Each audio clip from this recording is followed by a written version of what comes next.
Kamusta mga kangalan? Darating na mamaya ang relikya ni St. Francis of Assisi. Alam na ba natin kung paano magbigay galang sa relikya? Tara at sabay-sabay natin gawin.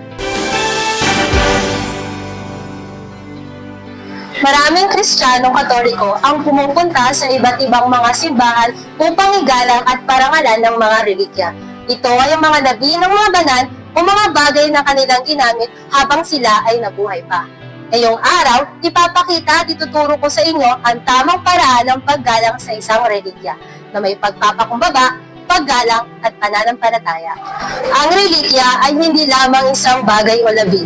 Ito ay nagpapaalala sa atin ng kabanalan ng mga lingkod ng Diyos, ng kanilang buhay na nagbigay patotoo sa Ebanghelyo at ng kanilang pakikipag-ugnayan sa atin sa langit.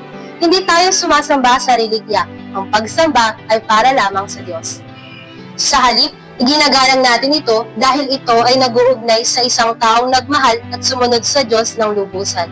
Ang ating pagtingin sa relikya ay nagtutulak sa atin na lumapit sa Diyos sa pamamagitan ng halimbawa at panalangin ng mga banal.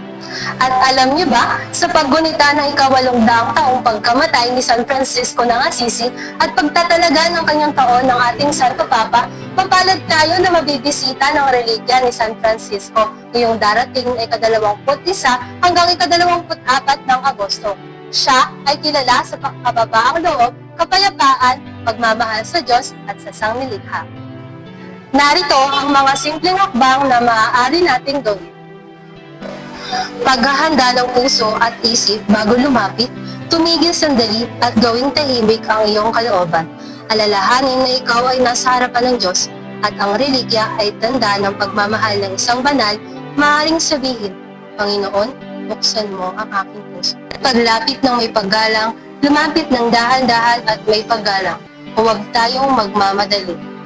Ang aktong paggalang, maaari mong ilapit ang iyong kamay ng dahan-dahan, tumingin ng may paggalang at itaas ang iyong puso sa Diyos. Huwag gumawa ng ingay, huwag maglaro, at huwag magpakita ng kawalan ng galang. Manalangin at paghingi. Halimbawa, habang nakatayo, manalangin ka. Maaari mong sabihin, O banal na San Francisco, tulungan mo akong tularan ng iyong pananampalataya, pag-asa at pagmamahal sa Diyos.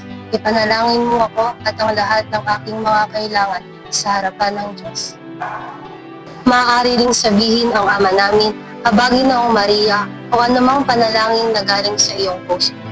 Pag-alis ng may paggalang, kapag tapos ka na, lumayo ng dahan-dahan, magtanda ng krus at magpaalam sa Diyos at sa banal. Huwag agad magsalita ng mga bagay na walang kabuluhan, panatilihin ang katahimikan at paggalang sa paligid. Tandaan ng mga ito, ang pagsamba ay para lamang sa Diyos. Ang paggalang sa relikya ay ibang pagsamba. Sundin ang mga alintuntunin ng simbahan o ng mga tagapag-alaga. Ipanalangin mo ang iyong sarili, ang iyong pamilya at ang buong simbahan.